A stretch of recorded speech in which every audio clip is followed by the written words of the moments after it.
અમરેલી શહેરમાં વહેલી સવારથી વાદળછાયા વાતાવરણ વચ્ચે ધીમી ધારે વરસાદની શરૂઆત થઈ હતી.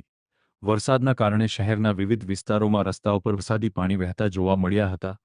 ભારે બફારા બાદ વરસાદ વરસતા વાતાવરણમાં ઠંડક પ્રસરી હતી, જેના કારણે શહેરજનોને ગરમીમાંથી રાહત મળી હતી. વરસાદના આગમનથી ખેડૂતોમાં ખુશીનો માહોલ છવાયો હતો.